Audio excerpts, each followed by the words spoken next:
খাস্তা মুচমুচে আর কুরকুরে মদন ভাজা। এটা খেতে যে এত দারুণ যে একবার না খেয়েছে বুঝতেই পারবে না। নমস্কার বন্ধুরা, মালতীর মিনি কিচেনে অনেক অনেক স্বাগতম। অন্যদিনের মতন আজও চলে এসেছি আপনাদের কাছে নতুন একটা রেসিপি নিয়ে। আর আজ কিন্তু আমি আপনাদের বানিয়ে দেখাবো মদন ভাজা। এই মদন ভাজাগুলো কিন্তু আমরা ছোটোবেলায় কম বেশি কিন্তু বেশ কিনে খেতাম, আর খুবই পছন্দের একটা খাবার তো ছিল এটা। আর এই মদন ভাজাটা এখনকার বাচ্চারা কিন্তু মদন ভাজা কী জিনিস সেটাই কিন্তু চেনে না অনেকে। তো এই মদন ভাজাটা কিন্তু আজকে আমি বানিয়ে দেবো আমার বাচ্চাদের জন্য।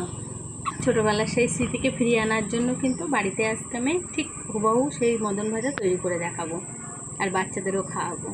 তা চলুন তাহলে রেসিপিটা বানানো যায়।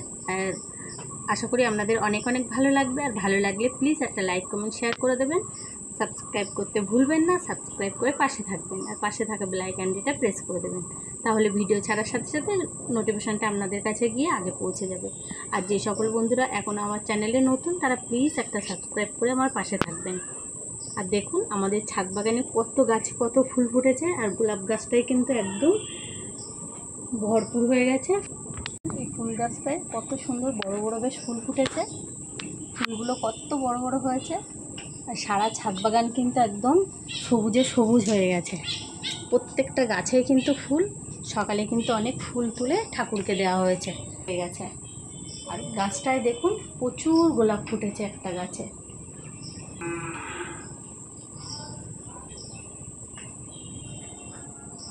দেখুন বন্ধুরা, আমি এখানে ময়দা নিয়েছি 200 গ্রাম মতো। 200 গ্রাম মতন আমি ময়দা নিয়েছি। ময়দাটা মাঝখানটা একটু ফোল্ড করে নেব। তখন একটু দিয়ে দেবো লবণ। ভাজাটা দেখবেন একটু হালকা মিষ্টি মিষ্টি হয়, তার জন্য কিন্তু একটু চিনি দিয়ে দেবো। এখানে একটু দিয়ে দেবো রিফাইন তেল। আপনারা তো ঘিটা দিয়েও করতে পারেন, কিন্তু আমি রিফাইন তেল দিয়ে দিলাম। এবার ভালো করে এটাকে একটু ময়ন করে নেব।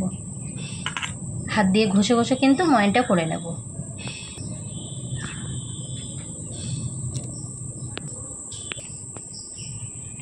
দেখুন ভালো করে কিন্তু ময়নটা করে নিয়েছি। আর দেখুন মুঠ করলে কিন্তু মুঠ হচ্ছে, আবার চাপ দিলে কিন্তু এটা ছাড়িয়ে যাচ্ছে।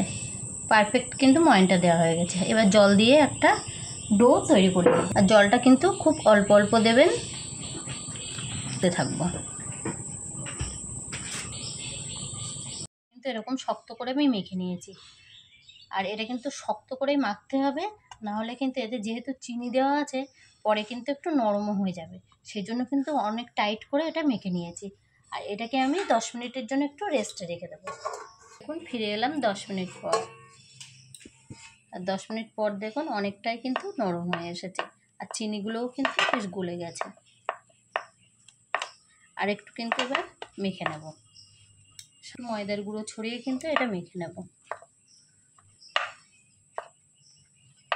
সুন্দর করে মেখে নিয়েছি। আর এবার কিন্তু এর থেকে দুটো লেচি তৈরি করে নেব। দেখুন দুটো লেচি তৈরি করে নিলাম।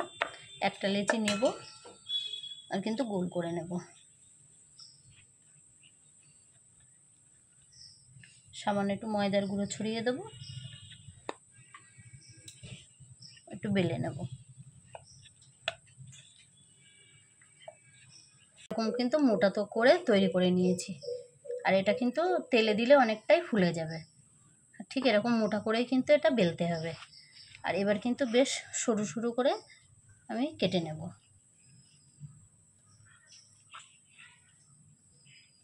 আর এরকমকে আগে পিছে করে করলে কিন্তু এরকম কাটাটাও বেশ এরকম ঠিকঠাক হবে। দেখুন দেখুন এই বেশ কেটে নিয়েছি। আর এর থেকে আমি ঠিক এরকম করে চৌকো শেপে কিন্তু এর কেটে নেব। দেখুন ঠিক এরকম ছোট ছোট করে কেটে নেব। আর এই কাটাটা ঠিক এরকম হবে। দেখুন একদম এরকম ছোট ছোট চৌকো করে সবগুলো কিন্তু এরকমভাবে কেটে নেব।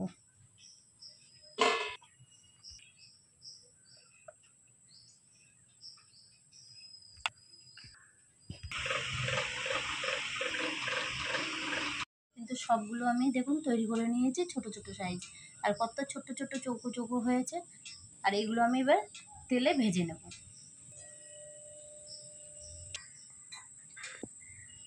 তেলটা কিন্তু হালকা উষ্ণ গরম হয়েছে। এবার আমি মদনগুলো দিয়ে দেবো।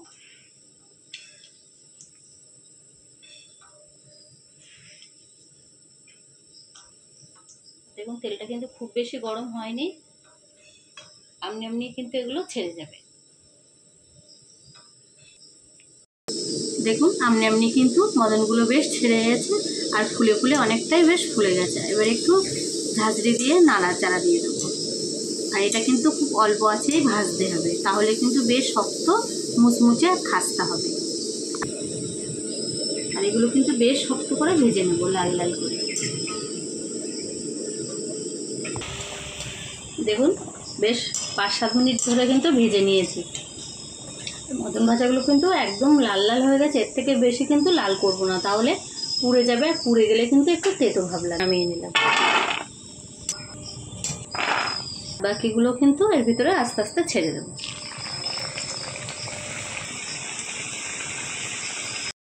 কতটা সুন্দর কিন্তু মদন ভাজাগুলো তৈরি করে নিয়েছি। আর আওয়াজটাই শুনুন, সেই ছোটোবেলার স্মৃতিকে কিন্তু মনে পড়ে যাচ্ছে যে এরকম কিন্তু 1-2 টাকা আমরা মদন ভাজা কিনে বেশ অনেকটাই কিন্তু মদন ভাজা দিত, আর আমরা বেশ খেতামও খুব সুন্দরভাবে। আজকে কিন্তু আমরা বাচ্চাদের এই মদন ভাজাটা দিয়ে তাদের খাওয়াবো। আমরাও বাড়িতে এরকম খুব অল্প উপকরণে আর কম সময়ে, এটা মদন ভাজাও বলে, অনেকে আবার মদন কটকটিও বলে। তো ঝটপট বানিয়ে নিন। আর দেখুন কতটা মুচমুচে আর খাস্তা হয়েছে। দেখুন একটা ভেঙে আপনাদের দেখাচ্ছি। দেখুন সহজেই কিন্তু ভেঙে যাচ্ছে। দেখুন একবার, দেখুন কত সুন্দরভাবে দেখুন ভেঙে যাচ্ছে। এত সুন্দর খাস্তা ক্রিস্পি হয়েছে এই মদনগুলো। আর খেতে কিন্তু বন্ধুরা অসাধারণ লাগবে। তা আপনারা ঝটপট এরকম মদন ভাজা তৈরি করে নিন। রেসিপি এই পর্যন্ত, নিয়ে আসছে একটা পরের রেসিপি। ততক্ষণ সবাই সুস্থ থাকবেন, ভালো থাকবেন। টাটা।